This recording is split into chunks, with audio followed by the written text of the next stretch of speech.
7, so we'll re-adjourn our meeting, call it to order. Welcome to everyone, and Mr. Henry will lead us in the Pledge of Allegiance. Okay.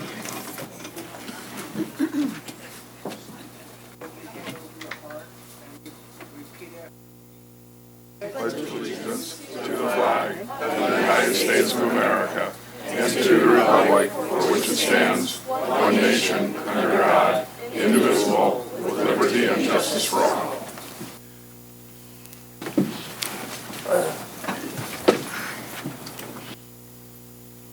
Okay, I need a motion to adopt the agenda. Motion. All those in favor? Aye. Okay, report of closed session items. In closed session, the board approved a settlement agreement in the case of Jane R.R. Doe versus Torrance Unified School District. So we're done with that. And introduction of new administrators. We had a special meeting, I don't know, 2-3 weeks ago, and we approved them officially. But now they get to, have the fun time of coming to a board meeting and being on TV. So we will start with Tayo. See, I got to do this now. It's really bad. Tayo Balajian. That's okay. All right, Tayo, yeah. Good. They handled it. We celebrate you, though. Okay, good. I never got further than Torrance High, so that tells you why. Tayo served as assistant principal at Madrona Middle School since August of 2016. During her tenure as assistant principal, her leadership experience in the areas of professional development, intervention and curriculum and instruction, community relationships, and professional collaboration have contributed in maximizing student learning productivity, managing a school site. Missed something there. She previously served as an interim assistant principal at Culver City Middle School in Culver City, California, from March of 2016 to June of 2016, and a math teacher at the same site from September of 2007 to March of 2016, a math teacher at Prairie Vista Middle School in the Hawthorne School District from July 2005 to June 2007, and a math teacher at Paramount Park Middle School in Paramount from August of 1999 to June of 2005. She received her Bachelor of Science in Chemical Engineering from the University of California, Los Angeles, and in 1996, her Master's of Arts in Educational Administration in 2013. We would like to congratulate you, and you're more than welcome to come up and talk to us.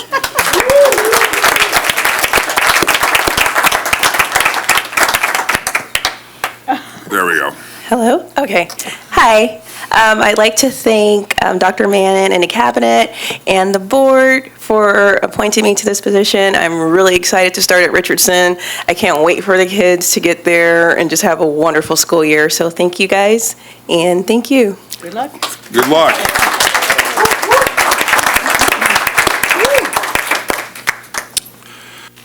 The next person is Dr. Christina Rosinski. Rosansky. I'm 2 for 2. Okay, good. Assistant Principal, North High School. Christina began her service in the district in October of 2006 as a science teacher at North High School. During her tenure as a science teacher, she prepared herself for an administrative position by taking on several leadership roles, including department chair, GATE AP coordinator, PLC leadership team, and master teacher. She has served as an acting assistant principal at Cashmere Middle School since September of 2018. As an administrator, she continued her driving commitment to excellence in the areas of professional development, intervention instruction, and professional and community collaboration. She previously served as a summer program administrator at the Manhattan Beach Educational Foundation from June of 2018 to August of 2018. Christina received her Bachelor of Science in Biology from The Ohio State University in 1997, her Master of Arts in Educational Leadership from Point Loma Nazarene University in 2007, and recently received her doctorate from the University of the Cumberlands. We would like to congratulate Christina.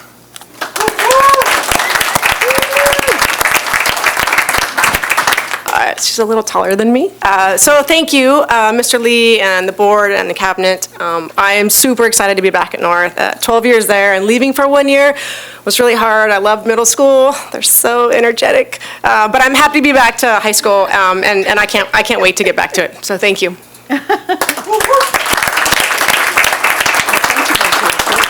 She sounds like my wife talking about middle school, but that's okay. Energetic. That's yeah. Yeah. Okay. Sung-hee Kim. Did I get that one right? See?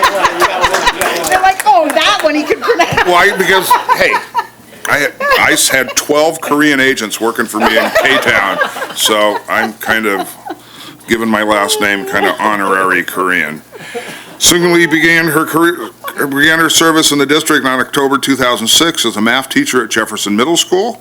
During her tenure as a math teacher, some of her leadership roles included department chair, teacher leader, math counts coach, and coordinator of the school-wide math events. In January 2014, she was hired as a math resource teacher, math coach for the district. In this position, she researched and provided professional development to K-12 teachers that supported best teaching strategies, math content knowledge, and use of assessment results. She supported student achievement and success by continuously improving teacher and learning through a positive professional culture and rigorous curriculum instruction.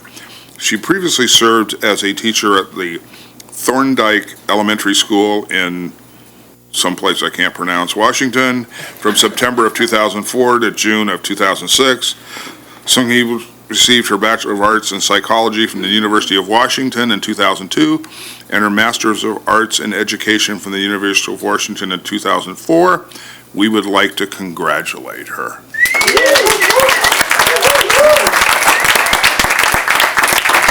Okay. I would like to thank the TUSD board and Dr. Mannon, Cabinet Ann, Hickory Principal Mrs. Mayberry for this opportunity. I am so looking forward to serving and leading the students, parents, and teachers at Hickory Elementary School. Thank you. Thank you.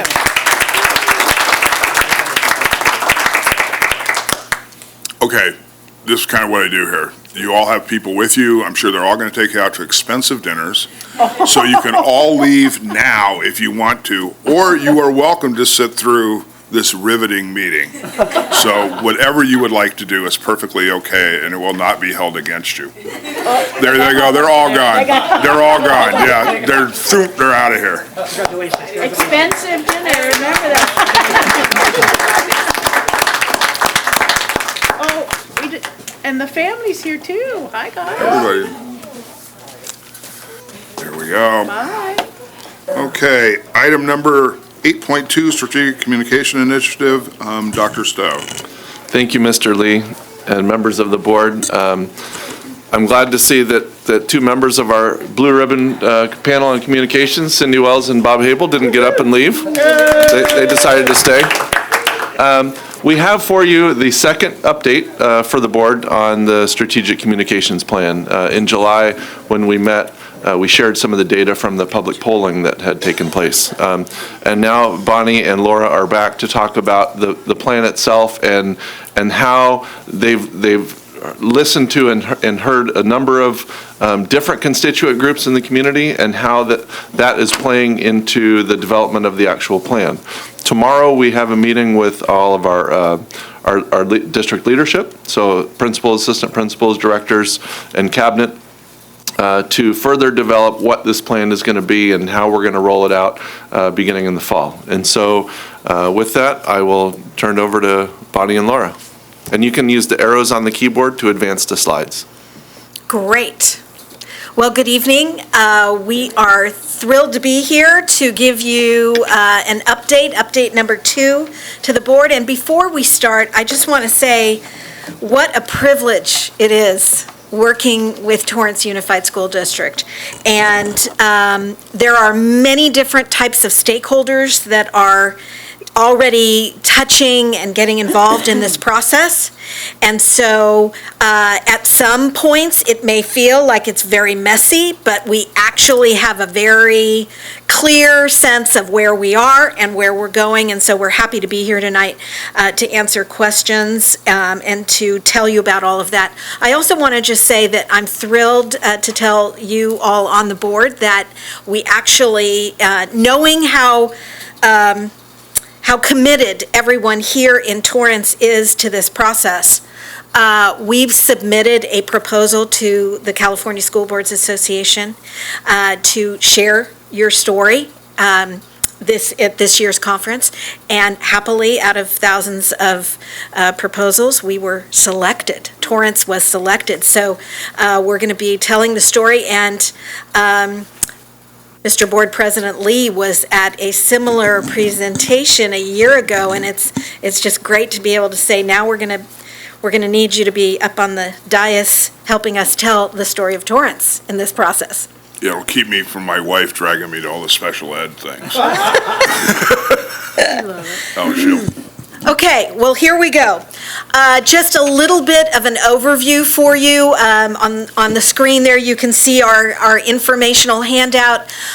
You all commissioned this Strategic Communications Initiative. It's about a 15-month process, and the goal is to improve communications in a way that builds trust, builds relationships, and lifts up the school district and its schools in the eyes of the community and stakeholders. We are engaged in facilitating a systems approach, a data-driven process.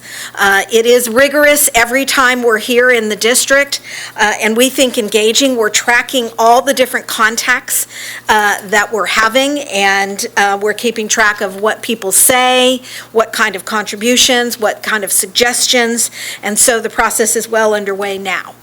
And so tonight, we're going to give you a little bit of, we've just provided an overview, but we have a little more to say there. Then we're going to give you an update on the current status of the project with particular emphasis on phase 1, because we've now completed that process, that phase. Update you on the plan, the template, what we're recommending as core strategies that guide us as we proceed through the school year. And then on the horizon, immediately, what we expect to be doing as we move through the fall, and then take any questions you might have. Okay, so you may remember, some of you may remember this timeline. We're very aware that time is precious in this process. We put deliberate a start and finish on some basic assessment, and now we are here to talk to you about the template of the plan we're creating with participation from many different stakeholders, and we will be building the plan and implementing the plan at the same time. So there's going to be, I like to say it's kind of analogous to gassing up midair. We don't want to go too long and too slow, because progress needs to happen real time. And so you're going to see how we propose to both be building and implementing at the same time. And so the early listening is summarized on this slide. This is not the only time that we will be listening to a variety of stakeholders within the Torrance Unified School District community. But you can see that we tried to listen to a number of different stakeholders to get a clear understanding of the direction that we want to head next. So these are rough numbers, but they're the best numbers we could get, and we are going to be listening as we keep going. Let me just add to this that there were a variety of different formats that we used. All of you on the board know that we talked to each of you in an individual conversation. In a number of these, it was a group setting. With some folks, it was, here's a questionnaire, tell us what you think, be really candid.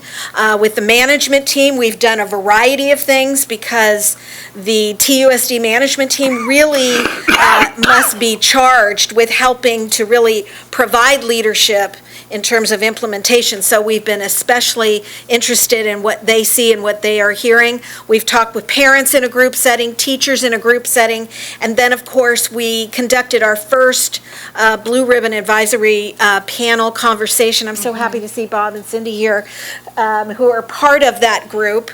But that group is really candidly wanting to take on more and really be part of this as we move through the year. And I think, Board Member Hahn, you are part of that group as well.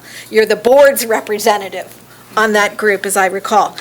So a lot of variety here. And then the big thing, well, you're going to say it on the next slide. Yeah, so you can see the big number on the bottom left is the public opinion poll. So we got a lot of data, real data from that.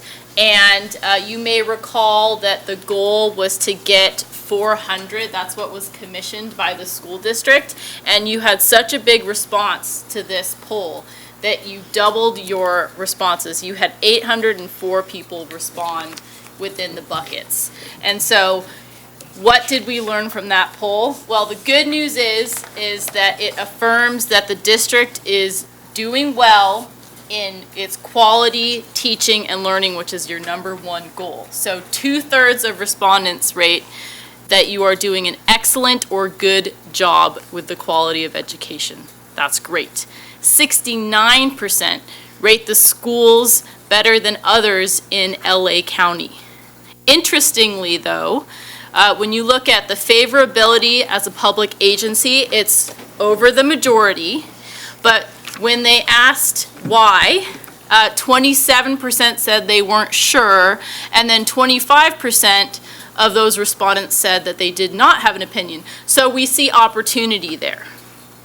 And then when we asked respondents, when the True North poll asked respondents on a number of different words, how would you describe the district? You can see that caring was the top one, and then as you go down again, room for improvement at the bottom. Let me just say here that we put those words in front of actual respondents, and then they rated the district on these items. So what we're doing with pollster Dr. Tim McClarney, who's been your pollster for a number of years, is really trying to understand what are the perceptions of regular voters in the community of the district. So we're learning in this realm, and we're learning more. And then when we ask, what is your primary source of information? So we know that how people get information is constantly changing. We know the online world is here to stay. But nevertheless, look at the top answer. Friends, associates, other people I know. And I think you all are not surprised by that answer. Could we just go back to that for a moment? So what's really, really interesting here is that we have to stay very nimble now. In the old days, there might have been a very much of a one-way kind of communication. Here, what we see is an evolving mix.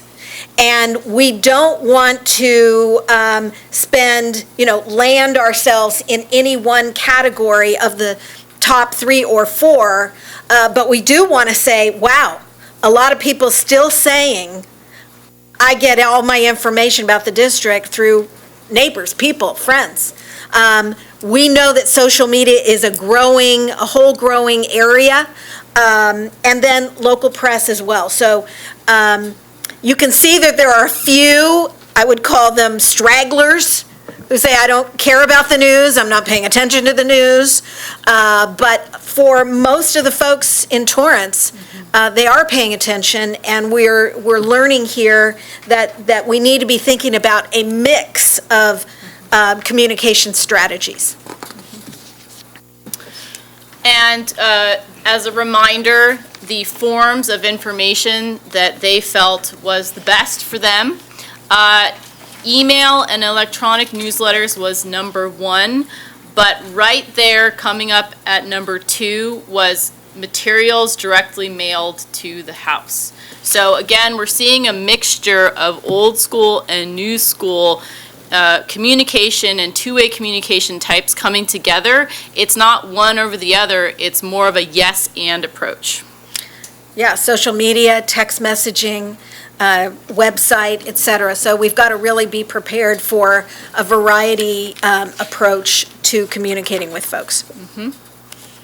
Okay, and so part of our listening work, a huge amount, and we want to say thank you to the board for saying yes to the poll, because that's the most neutral source of information. But in all of the other conversations, we learned more just by sitting in the room and asking people a certain set of open questions. So we want to review with you the top 5 themes that we heard. So first, on the core mission, this is like what Laura was saying earlier, the providing a high-quality education, the district is doing really well. And I mean, if there was one thing to say you're doing really well at, wouldn't it be great, and isn't it great that we can see that both in the polling and as people have commented, that a lot of the comments, we've just listed a few quotes here, but a lot of the comments are around, you know, on the basic core work that we're here to do, we do well. Or if they're from a slightly further vantage point out, they're saying the district does a good job, or my school does a good job. And they're complimenting various important participants in that process. TUSD has great teachers, et cetera. We see validation in the poll that talks about quality of education. So we're happy to be able to share this with you. You're working hard, and what's happening is there's affirmation in the community for the work that you are doing. Number 2. Inside the TUSD family on general communications, mostly positive feedback. There will always be a variety of people with opinions about communication. It's a big topic, and in fact, we've seen some evidence where people are like, this is so big, how do you ever even make any progress? But on the basic core element of communicating with people, and especially on the general communications for the district, what we heard was mostly positive feedback. You can see quotes here, comments, that some that were very specific. Peach jar is working well. We heard that repeatedly. On the regular stuff, you know, I get the information I need. I remember hearing that in the parent group. There might be exceptions to that. There were some people who are like, we can do better. But on the whole, on the general stuff, positive feedback generally, and you see from the poll, a majority of the community also has a favorable opinion of the district on that front.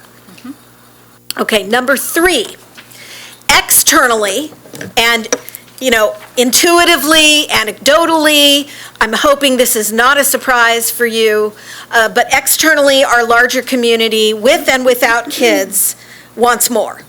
And they've told us that, and we decided here we're gonna basically cite the poll, the 800 statistically accurate poll that had a number of evidence points that support that. So this is where, candidly, we are anticipating wanting to do work with your leadership team on a few fronts so that we can really explore options to give those community members more.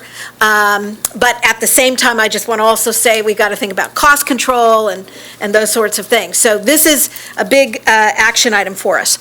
Number 4, here's an interesting one. In particular, opinions are abundant, and by that we mean kind of all over the map, about the need for improvement when tough decisions must be made. And so lots of different views of the world.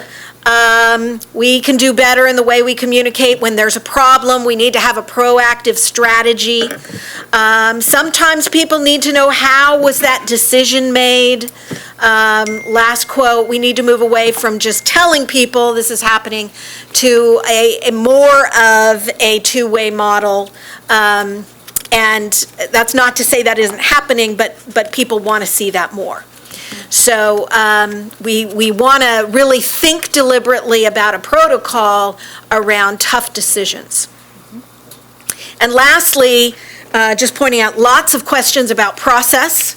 Again, I think this has a lot to do with, it's a big topic. You know, how do we get better at communication? So everything from how is it going to affect my job? How are we going to get the money to do this? Are we really going to be able to measure it?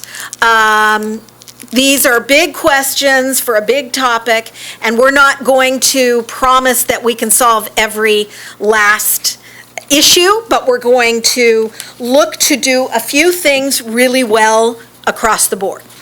So let's jump into the strategic communications plan. This is a work product. It's actually going to be a work product we'll be able to give to you that literally has the big strategic issues that matter, and I'm going to review for you some of the things that you will see coming out of this plan.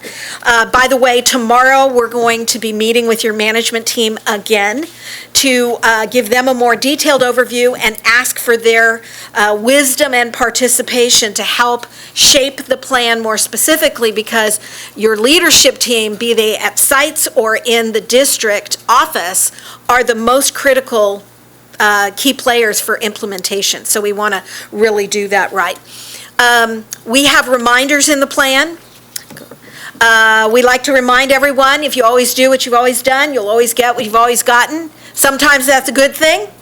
Sometimes that means we need to jump out of our kind of our routine and look at things differently, and we think there's an opportunity here for that.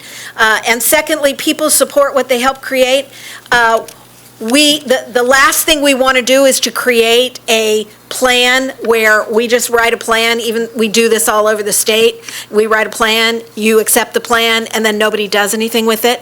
That would not be in your best interest. So we're taking a different approach, and we are involving as many stakeholders as we can, so that when we're done with the plan and we're implementing the plan, it really feels like Torrance. It's not, from a group of outside experts who really don't know Torrance. Okay, so here we have table of contents in the plan when we're complete with it later this fall. You will see in it context, as in the history, how do we get here, some guiding direction that's come from the district. We will cite the research results because we think that's important, and that will inform the work we're doing. We have a component in the plan that we called it the Your Story Framework, because that is a way where everyone, no matter who you are and what your role is, you can participate in helping to build relationships in the community and improve communications. We're not imposing that there has to only be one way to talk about the district. This way of helping people participate in telling the story allows people to be who they are, but also tell this great story and do it more frequently and with better results. So that will be included. We have a set of 3 core strategies, and then a short set. For us, short means probably 10 to 12 items that we will be tracking. And then lastly, we'll include any items that would be valuable in terms of an appendix.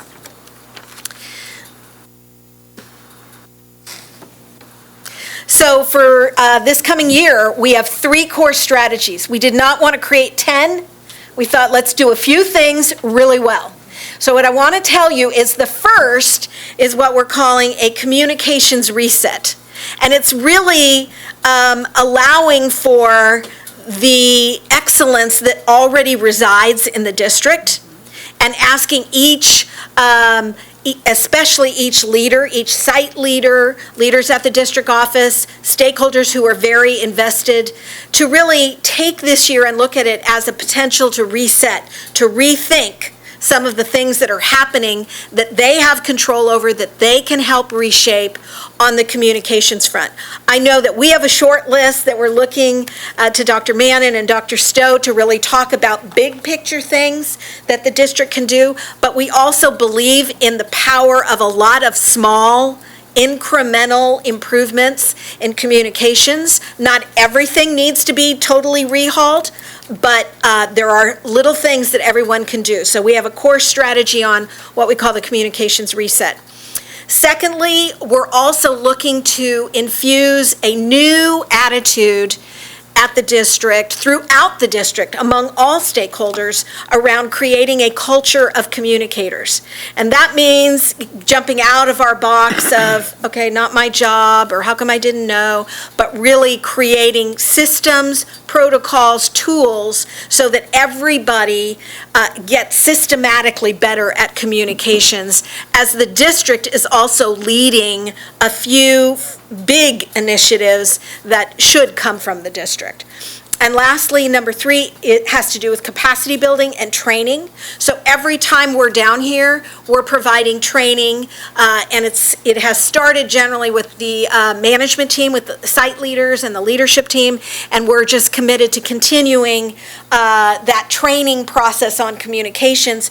And what we're hearing in our early questions, certainly of the management team, was we've been surveying them. What do you want to see? What do you need more of? And we're hearing a lot of interest about, I like that idea, I want more training online, or I want more training about how do we do the storytelling right. There's a number of things that we're already working on for the training front. So tomorrow, we're going to begin with the management team. These are a few of the worksheets that we're going with, where we're going to ask for them to help us populate really important parts of the plan. This is a from-to chart where we're defining how have things worked in the past, how do they need to work in the future, and we're going to get lots of involvement on that, just as we did last time when we were here in June. Eventually, not only will we have that populated, but we will have, for each of the core strategies, a set of action steps that we will be landing on and seeking Dr. Mannon's approval on for implementation, and then we will be able to put those into motion as we go forward, especially after the new year in January. And then with all of this, we always like to emphasize we're practicing what we call strategic consistency with operational flexibility. And by that we mean that we're doing these newer strategies across the district, but we're allowing for the uniqueness that happens at every school site. Every community is not the same. Each of the quartiles, the quarters of the quadrants of the district are not the same. Every school community has its own unique microclimate. And so we want to allow for that natural uniqueness to be able to express itself, even though we got a system that's paying much more attention to communications across the board. And there will be, I think, a few big initiatives that we want to talk to the leadership team about. So our immediate next task is we'll be doing training tomorrow. We'll be back to do training. listening. That's right, training and listening. We're going to encourage sites to innovate on the communications front. You know, when they see little glitches or imperfections in how things work and how people are communicating or not communicating, we're going to ask them to keep experimenting and share what happens, so we see success there. As we're also talking to the district about some larger initiatives that have to do with brand, reputation, how we tell the story across the district to the entire community. So more core strategy work, ongoing listening, plan completed by the end of the fall. And, you know, my hope is when we're at CSBA, we're saying, here is our plan in motion, it's complete, and now we're continuing to implement it. And then, of course, the Blue Ribbon Advisory Panel, which has been convened to be a representative sample of all of your stakeholders. We're hoping to have at least 2 more meetings this fall, one in probably late September, October, and then one in December. I think we said we wanted to meet with them 5 times during, 4 to 5 times during this school year. So that is our update. We're expecting a very rigorous session tomorrow morning with the management team, and we're happy to answer any questions you may have. It looks like Mrs. Reagan's is trying to turn on her mic, so I will call Yes, her. I was. It was way over there. Thank you. Actually, I wanted to go way back to, I think, page 9 of the PowerPoint that had to do with the different modes of communication. That one or this one? That's social it. media, text, mail. Yes, is nine. email and tech, yeah. They have different numbers. On that data, there are two things that I think are really important in terms of analyzing that. Do we know the age of the folks that responded? We are still, our pollster, Dr. McClarney, is still analyzing, but we can get that. Okay. My expectation is that we will probably see more older voters in the direct mail category. Yes, that's what I thought, too.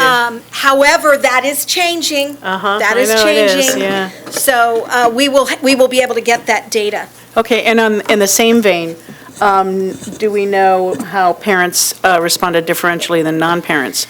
Because I think that may be also illuminating, let's put it that way. Because our entire emphasis with parents in the last year or two, and I think everyone would agree, would be electronic communications and registrations, et cetera, et cetera. So I'm interested whether the parents are responding to that and feel like that's sufficient or not. I think we've asked Dr. McClarney to give us some of the what we call the crosstabs and the down to the minutia Yes. level on these things. So we will redouble our efforts to get that level on those issues, and I agree that that's important.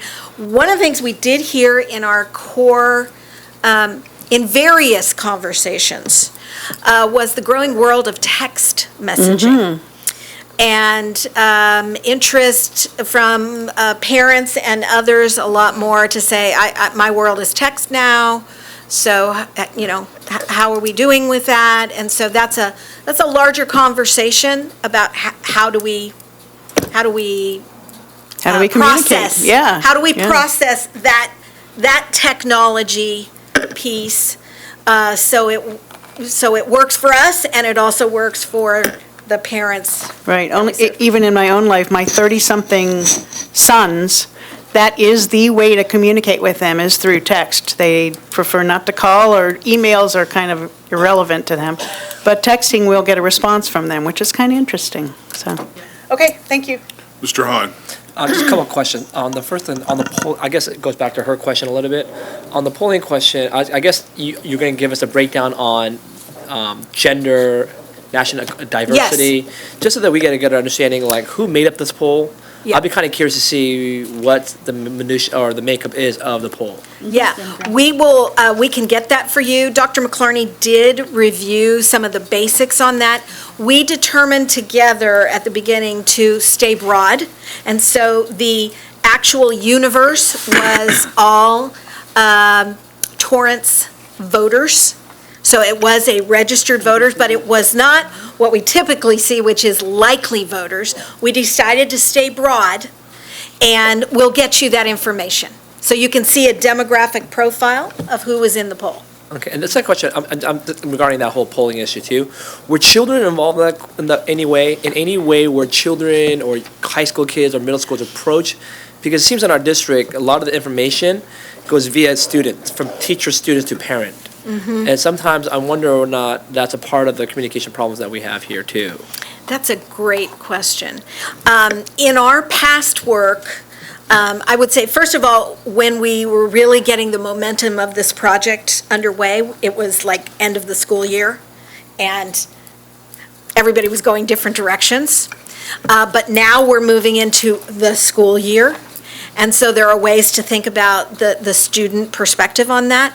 I will say that in all of our work, we have generally found ways to include high school students, but going younger than that tends to not be validated in terms of, how do you use that data? So we'll think about that.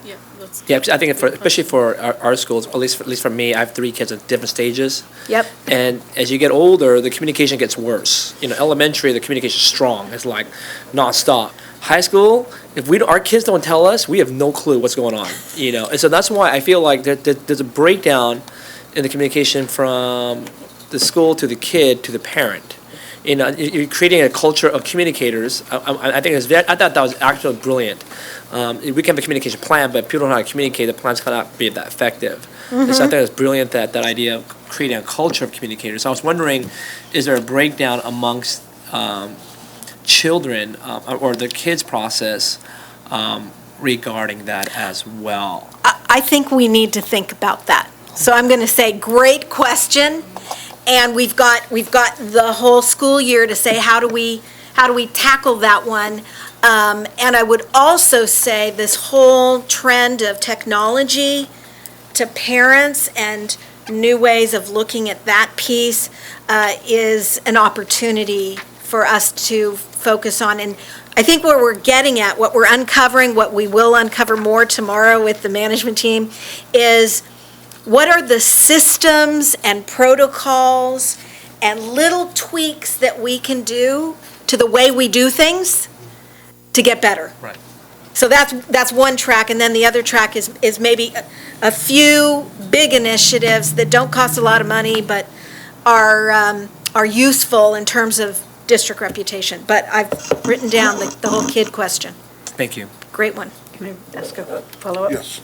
So, actually along those lines, but a little different, the slide 22 that has the microclimates, I really want to validate that as something to really dig into too, because not every high school has that attitude. Some high schools actually do a great job of communicating, Yeah. and others don't, or they just communicate in different ways. So being able to differentiate that and know what best practices are perhaps Yeah. at this stage, and then perpetuate those and Yeah. move on from the others, let's put it that way. One of the things that was interesting, we've been learning ever since we came here, that there is a uniqueness in this district. That the quadrants, and we've been learning, people live here, they come here, they stay here, they have kids here, it's a very unique whole system here in Torrance.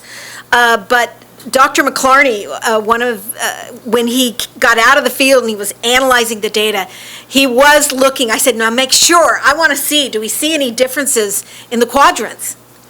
And he said, well, Central's a little happier than others. And the data would At this point, he's like, Central's a little happier. And I said, well, okay, is there more to that? And it was just one conversation, but we need to follow back up with him. He's like, there aren't any, monumental differences between, I think he said South holds the bar high, a little higher. They have a little more expectation, sometimes North. But he definitely said Central was a little bit happier. So we'll Go Tartars. Yes, I was going to say, go Go Tartars. Tartars. I agree. Destination. yeah. Okay, Looking forward to it. good. I find in my business, since we do a lot of marketing outbound, that it's funny, mail's becoming cool again because it's unusual. You get 1,000 interesting, emails yeah. and you just hit delete, If the hard which is copy, it's. mostly my district managers. Now that I'm no longer a district manager, I get to delete his too. But if it comes to me in mail, it's unusual, so I want to open it. And it's kind of, it's funny how that's going, because I'm getting a little better direct mail response now than I used to, and I get nothing out of email, so I don't even do it anymore. And the other thing, which is text, texting is the oldest technology we use, yet it's becoming more and more, I think it's because, the next generation down doesn't know how to talk to anybody. They know how to break their thumbs. So luckily, I have children who talk all the time, and so that's good, but sometimes.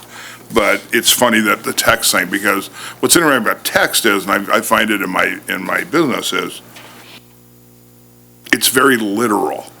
So you really got to watch what you put in a text, because where the comma is or whatever it may be, you're going to make it sound like something entirely different. Also from the standpoint of, there's no graphics, there's no way to make it look soft. Yeah. So it's just, there it is, 140 characters, and you get to say what you want to say. So while that may be the way we need to communicate with a large segment of the community, it has challenges that you don't have in an We need to think it email through. or on a printed piece of paper, where you could add graphics and you can add things and you can add, bold and Yep. script and all those kinds of things. So it'll be interesting to see how that goes, or whether that technology changes to where you can actually do that. So, yeah, I'm pretty excited about the process. I will tell you one other thing we're learning, and I give my credit to our vice president here, Laura Karate, who's been a real innovator on the technology front. But we're learning a lot about one of the fastest, most growing, most impactful forms of communication. I'm going to say it and you can explain it, is the 8 to 15 second video. Video, yeah. Yep. We are moving in a direction where we have to increase the frequency and repetition of communications in shorter snippets. There's an attention span, Kinda like the peace and texting thing. culture change, the quick SMS text.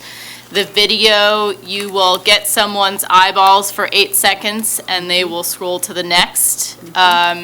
They will watch it, but they may not listen to it, so it has to be graphically informational graphic as well as words, so you really have to pay attention to that. But the world of the 30-second video was the best even just 2 years ago.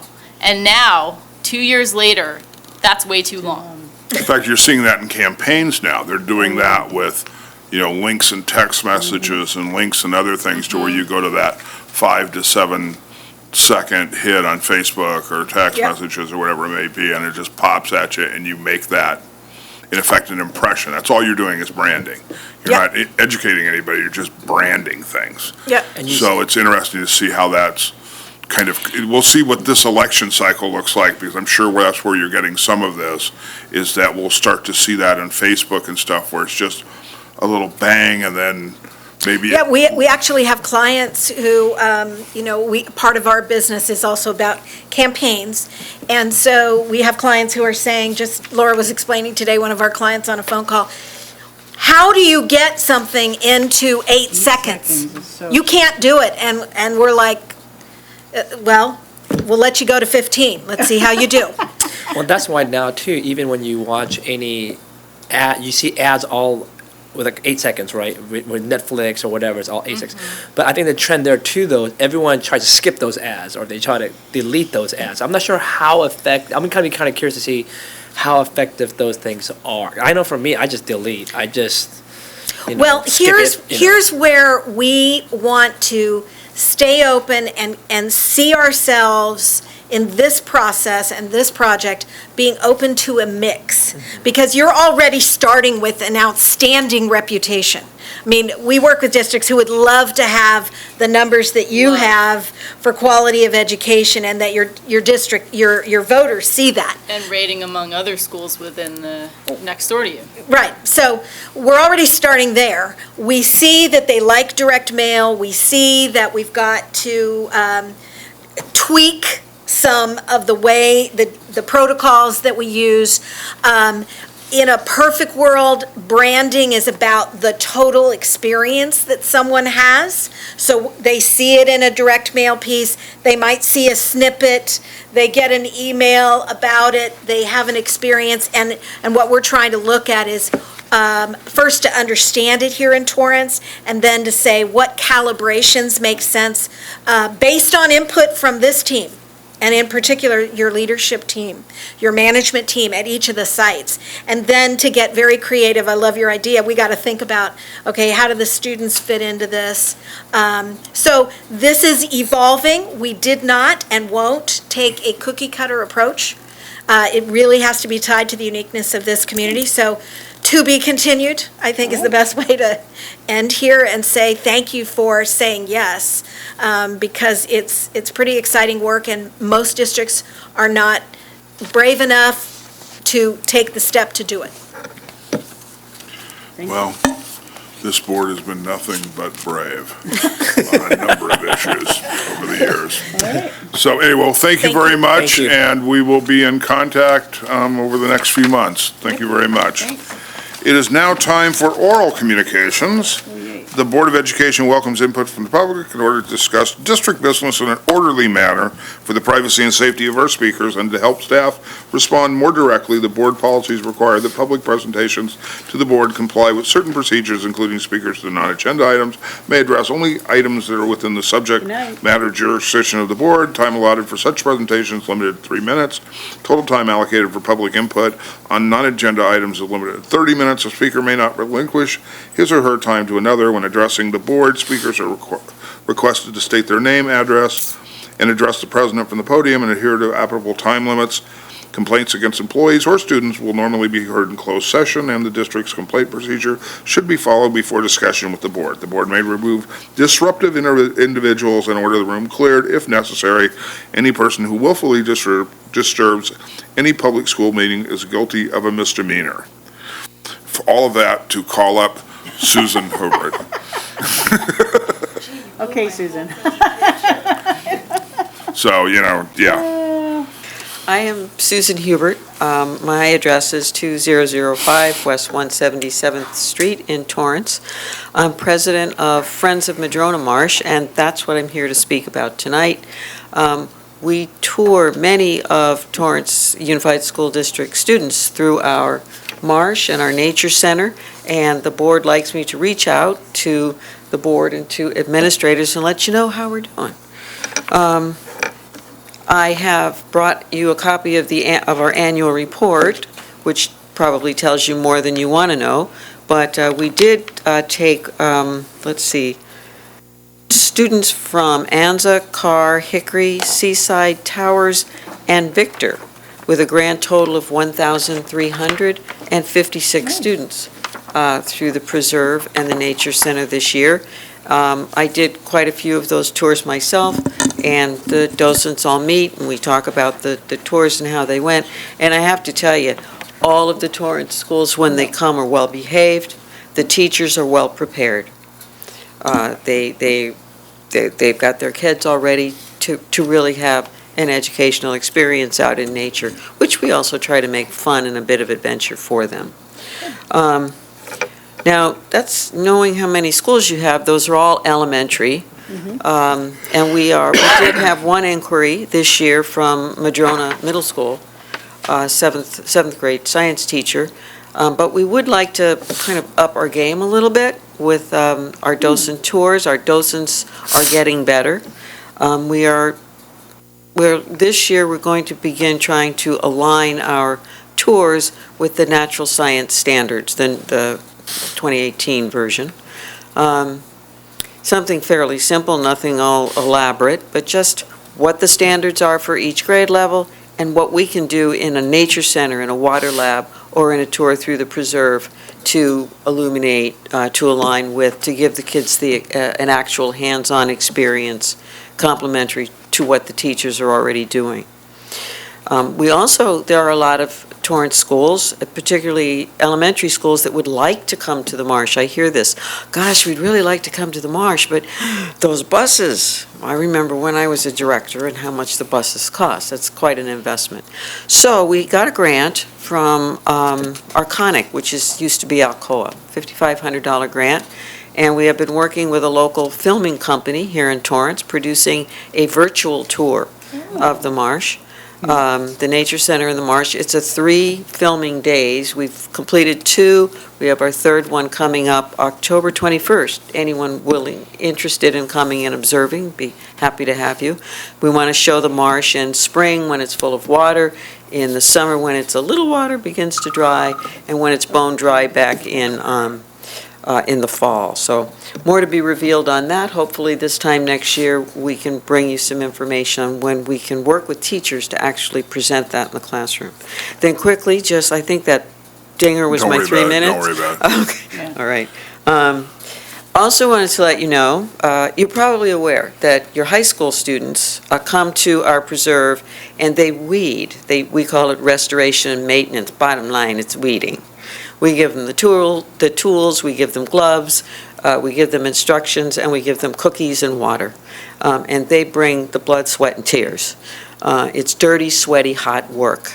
And many of them, some of them come 100 hours They are only required to do 20 for their community service hours, but they get into it. There's a lot of camaraderie out there, and they enjoy learning about the plants and the animals and how they interact. So those students apply to become ARC members, Advanced Restoration Crew, which basically mean they help the staff supervise the younger kids. That way we can have more. And out of those Advanced Restoration Crew, we make available to them scholarships, which we do through the school district. Your marvelous Jerry Lynn Malch, who works, you know her, right? She's wonderful, wonderful lady, walked me all through it. And so this year in June, we were so pleased to award our very first scholarship to one of the students who has been weeding out on the marsh most of his high school years, and he was also, as I said, an ARC member, so he was supervising. So based on his work at the marsh, his work as an Eagle Scout, he was awarded a worldwide environmental award, and he'll be a student at UCLA in environmental studies this September. He's from North High, go Saxons. And he came, and his parents came, and his grandparents came, and the little response his parents made was very touching, that we took because they see what his clothes look like. I mean, they're filthy when they come home. But they thanked us for acknowledging what he was doing and supporting what he was doing. And I'd just like to thank the school district as a whole for making these students available to us. And I hope we do well with them and by them. And we with the scholarships, we're hoping to do another one this year to continue rewarding that and encouraging environmental leaders. So I don't know if you're allowed to make comments, ask questions, or offer suggestions, which I'm more than happy to take. I've got one comment only from being on the city council and as part of the group that approved the building that's there and stuff. Oh, But that building's going to be 20 years old here pretty quick. Mm-hmm. That might be an opportunity for some sort of a community event to have them. I think everybody drives by it. It's kind of a unique looking building. I think when we were on the council, we wanted something that looked Very. a little different than the typical governmental building, and it really is. Mm-hmm. And it's kind of a cool building when you get inside of it. But I think the vast majority of the community's never been inside of it. They drive by it and they go, well, that's interesting. So maybe a 20th anniversary event, public event that you could publicize, at least to get people in the building to understand what it's about. Interesting thought. We just this Saturday did a fundraiser, and a fundraiser and a grand opening for some of the renovations. We have put in some really fabulous murals, starting 60 million years ago when this was seafloor, up through today. Yeah, that's in Mrs. Reagan's time. Wait, she was in PTA with me. So we did have this fundraiser, and of course, once, it takes a day to get over it. So by today, I'm thinking, well, gee, what should we do next? So a 20-year celebration. I think the building was could be built, good. finished, it was started in 1999 and probably finished It was 2000. latter 2020, or latter 2000. Was it I think 2001? finished So, yeah. 2001. So, Yeah, that's a great idea. it's just a neat building. We hope to call on some of your principals and teachers that will help us improve our tours so they're more relevant for your students, and hopefully plan a really nice program for this virtual tour. What we told the filming company was, when we want this to be really great, we want, say, a fifth grade class to respond with, whoa, that was so cool, can we watch it again? You got to have goals, that's what we're after. So, thank you very much for your Great. time. Can I ask you quickly, when do you think that film might be available for, October 21st is the last filming day, Right. then they have to do editing. So So maybe it'll the be a first of the year, okay, hopefully. give them a taste of it that way, and then they might want to go visit. Right, yeah. All right, great. Great. Thanks. We are now Thank you. done with oral communications, at least as far as cards go. So we will now go to discussion action items. Basically repeat what I said for oral communications for discussion action items, and that's what the rules are. Item 10.2, approval of proposed board policy updates. Mrs. Reagan knows how to make that Yes, motion. move to approve board policy update to BP 6146.1 and waive second reading. Second. Second. All those in favor? Aye. Okay. Item 10.3, approve the excused absence of education member. I'll make a motion to approve. Second. All those in favor? Aye. Aye, good. 10.4, appoint one member to the Torrance Unified School District Independent Citizens Oversight Committee. Is Do we have anyone here? any of the applicants here? Well, Nope. no, okay, that's good. I will take, I didn't mean it's good, it's just good that, anyway, whatever that may be.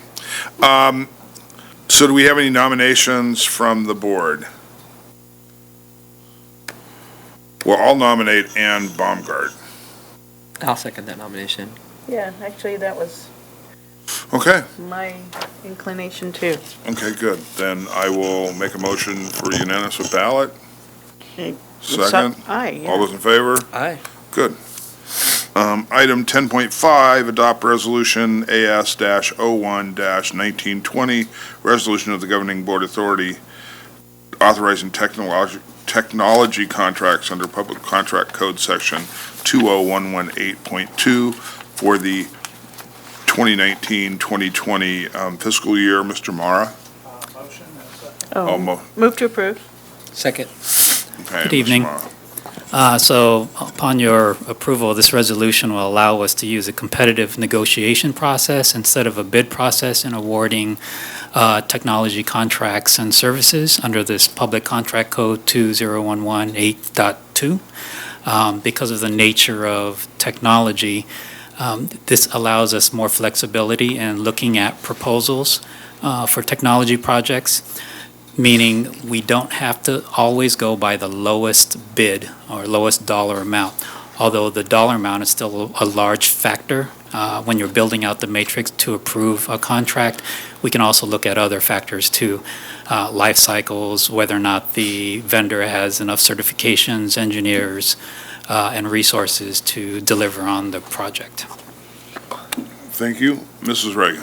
So just in a nutshell, there's still RFPs, but we can put qualifications more or less within the RFP. Is that correct? That's correct. Okay. Thank you. Have a motion and a second. All those in favor? Aye. All right, good. Okay, we're to the consent calendar. We doing it all at once? I moved to make all at once. Do we have a second? Second? All those in favor? Aye. We're done. Okay, we are now down to information items, board calendars there, comments from members of the Board of Education. Mrs. Reagan's, anything on SCROC? Yeah, actually, I wanted to share just a little bit. First and foremost, I almost forgot and then realized I left this in my car. They sent to us a SoCal Rock 2019-2020 calendar that highlights some of their programs and things that they wanted to share with us, so we can find a place of, what do you perceive? You've already ruined it. It's a little It'll be screwed up. fine, it'll Look be at it, fine. you're just here, stop. Here, just lay it out It flat. was in my trunk and I forgot. Okay, well, clearly it was that important. I can get another, Clearly that important. I can get another one that's flatter. I kind of, mushed it up, but it's actually really quite nice.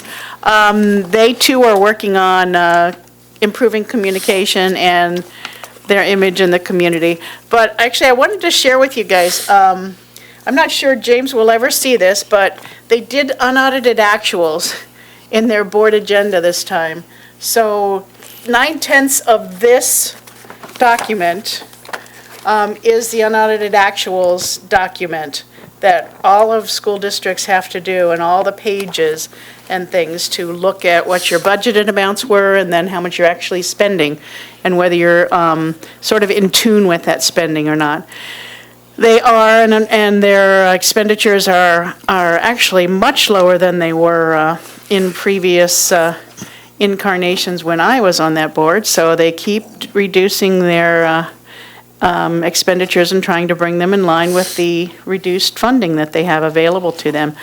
They are proceeding with the school services analysis that will look at a new funding formula. In fact, they are meeting with the superintendents and the chief business officers in a committee setting this Friday, the 23rd, in an almost all-day meeting, I believe.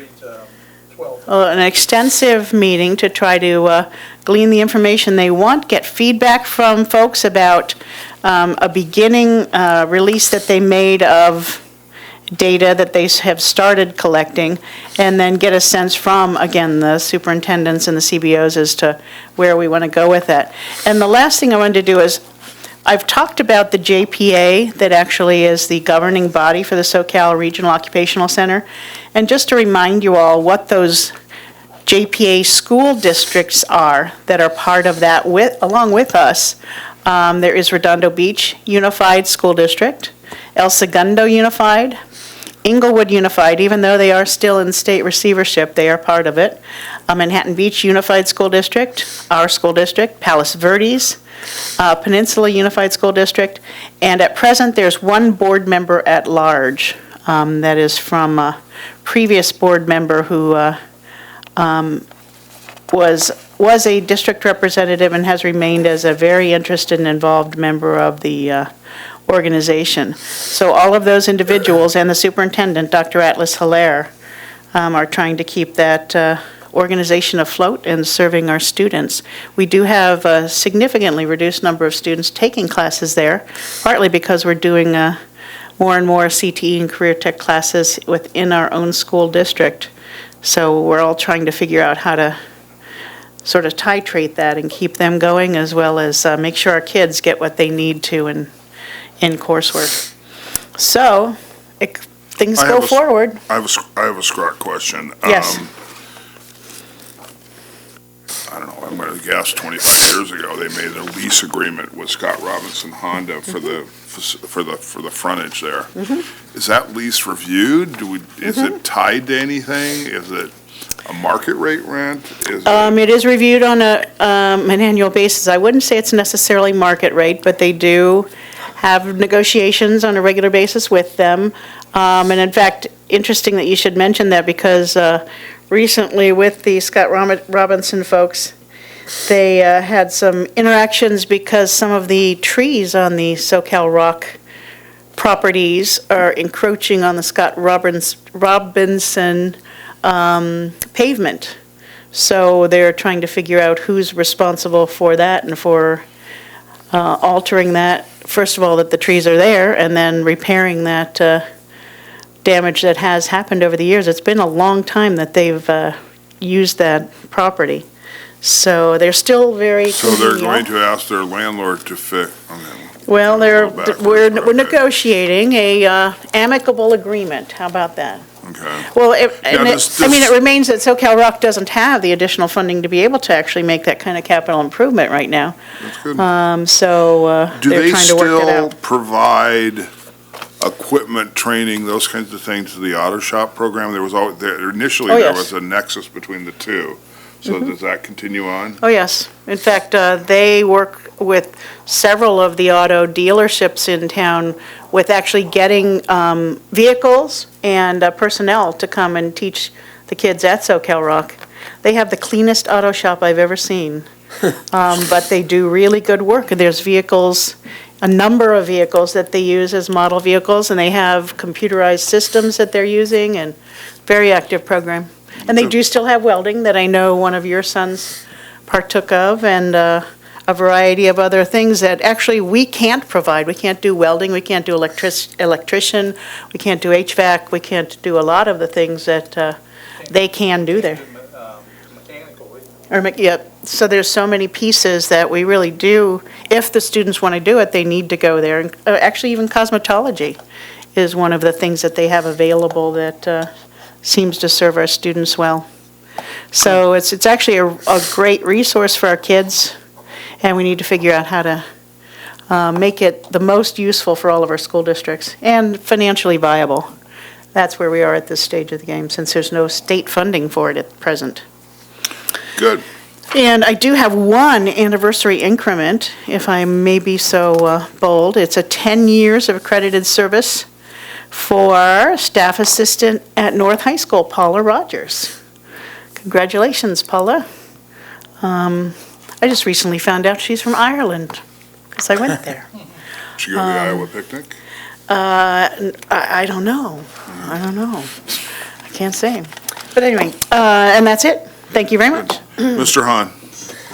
A couple things. Just first of all, happy birthday, Mr. Lee. We gotta Yes, make sure that everyone knows it's his birthday today. So I want to say happy birthday. And second of all, I want to just wish all the students and teachers as we're about to start school next week that it'll be a great year. That everyone will be learning a lot, growing a lot. That will be a great year for all of our Torrance schools this coming year. And the third thing is this year I think all of our gyms will be done.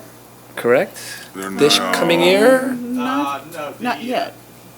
Cali Mayor and Madronas? Berlin Okay. will be done somewhere around this time next year. Okay. It'll be like So- August, September. Almost. So I'm looking forward to having all these buildings being able to be utilized and just enjoyed by our community. And so I hope that we can see how we can maximize these wonderful buildings that we have, all the bond payers have put into it. And so they look wonderful, the auditoriums look wonderful, and so looking forward to see how we can really strategically get the most out of these buildings. We have a meeting with the city of Torrance in a month or so to discuss that very item. Can I say one more thing? Yes. Please be careful of the extra kids that are going to be on the streets, especially in the mornings and afternoons, so that we can watch our traffic as well as pedestrians and keep everybody safe. Thanks. Not much left after that, so I'll make a motion to adjourn. Second. All those in favor? Aye. We're done. Thanks, everybody. Thank you.